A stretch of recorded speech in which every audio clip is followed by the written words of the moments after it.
Ms. Kamlager-Dove. Thank you, Mr. Chair, and thank you, Secretary Blinken, for gracing us with your presence again. I have actually some questions about the Sudan, but because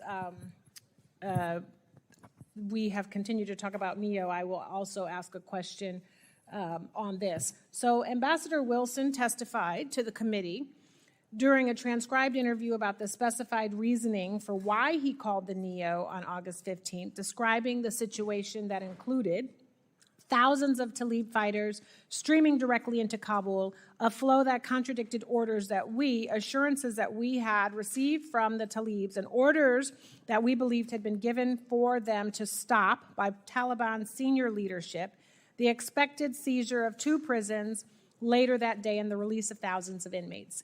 Talib fighters, ISIS fighters, common criminals, and the abandonment oversight of checkpoints into and within Kabul's green zone that were vital to our security. We had been striving to maintain embassy operations in accord with the direction given to us. This was no longer possible. And at that point, I recommended to Secretary Blinken our immediate evacuation. He agreed, and the White House subsequently approved a non-combatant evacuation. The majority has repeatedly pointed to the testimony of military leaders to argue that the State Department waited too long to initiate the NEO. But Ambassador Wilson had a clear rationale for his timing, and that calling for the NEO too soon would have complicated our ability to get out. If we had left earlier, several thousand SIV applicants that we got out in whatever the number of days that you want to talk about would not have been able to leave the country. We would not have been able to provide support to American citizens trying to get out.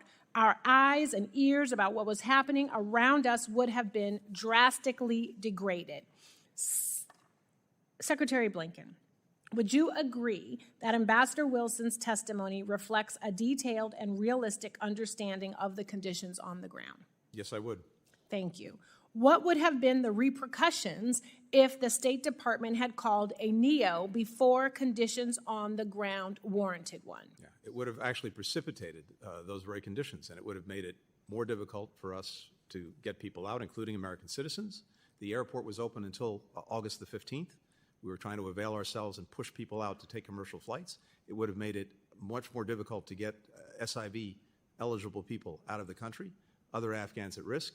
All of that would have been made more difficult by precipitating the very kind of crisis we ultimately saw. And again, I come back to a fundamental proposition, which is that no one, and I say this collectively, this is the State Department, this is the intelligence community, it's the DOD, in terms of the consensus view on where this was going, there was no consensus view that the government, the Afghan forces, were going to collapse. Our military, having worked with them for 20 years, believed that they would stay and fight.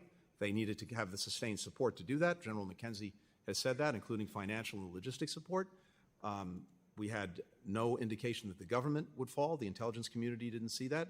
We have very remarkable people at the State Department, including those who wrote the so-called descent channel cable, who were very concerned about what would happen after we left in terms of the durability of the government. I read that cable immediately. I responded to it almost immediately, and many of the measures that they called for in the cable were already in train, because what they were focused on was trying to make sure that we got people out of the country, especially the SIVs. And as I've talked about earlier, that's exactly what we were doing, having taken a program that was dead in the water, revived it, and accelerated it dramatically. Thank you also for just even mentioning the descent cable and the fact that regardless of if you agree with them or not, there is still a space for folks within the State Department to register discontent. I certainly hope that that is a practice that will continue in this next administration. I would now like to ask in the few moments that I have left about the war in the Sudan, which is a catastrophic humanitarian crisis impacting innocent civilians. I think it is a moral outrage. Over 150,000 have been killed, 11 million have been displaced. The evidence of genocide in Darfur is significant, and I believe an official genocide determination against the RSF and allied militia is long overdue. Why has the administration refrained from making a genocide determination, and do you intend to come to a decision about a determination before the end of this year? First, very quickly, you're right to put a spotlight on Sudan. It's the worst humanitarian situation in the world by far, by orders of magnitude. We're working intensely to try, of course, to bring an end to it, but in the first instance, to get assistance to people who desperately need it. We've made some progress on that in the last few weeks with both the SAF and, to a lesser extent, with the RSF. But in terms of atrocities, war crimes, genocide, we've been making determinations already about atrocities and war crimes. We're looking at the question of genocide. Whether we complete that review in the time that we have, I can't Trying to be respectful. Gentleman's time has expired. Let me just, if I could comment, I mean, you did not see it coming. I've heard that over and over.